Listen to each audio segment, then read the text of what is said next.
இந்த மாநிலத்தின் முதல்வர், 8 கோடி மக்களின் முதல்வர், அவர் வந்து அனைவருக்கும் வணக்கம் தெரிவிக்கிறார். என்ன செய்ய வேண்டும்? எந்திரிச்சே ஒரு வணக்கத்தை. இவ்வளவுதானே, இதுதானே பண்பு. The respect is not for Mr. Vijay. The respect is for the honorable Chief Minister of Tamil Nadu. அவர் விஜய் வந்து வணக்கம் வைக்கிறாரு. அதுப்ப அப்படி உட்கார்ந்துகிட்டு இருந்தீங்கன்னா இது ஆபாசமான நடத்தையாக உங்களுக்கு தெரியவில்லையா?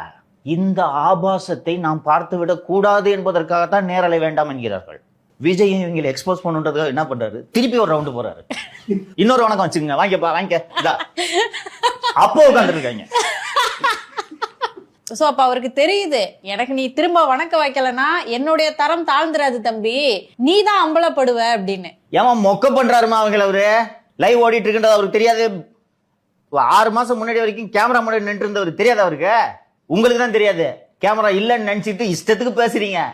அதுதான் நான் கேட்கலான்னு வந்தேன். அவர் வந்து திரைத்துறையில இருந்து வந்திருக்காரு. இவங்க தான் வந்து தாத்தா அப்பா அப்படின்னு தொடர்ந்து வந்து அரசியல்ல இருந்திருக்காங்க. எப்படி இவங்க அம்பலப்படுறாங்க அப்படின்னு. தொழிலுமா அது? இவ்வளவுல இருந்து கேமரா முன்னாடி நின்று இருக்காருமா அவரு? அதுவும் லைவ்ன்றது தெரியுமா? பெர்ஃபார்ம் பண்றாருமா அவரு?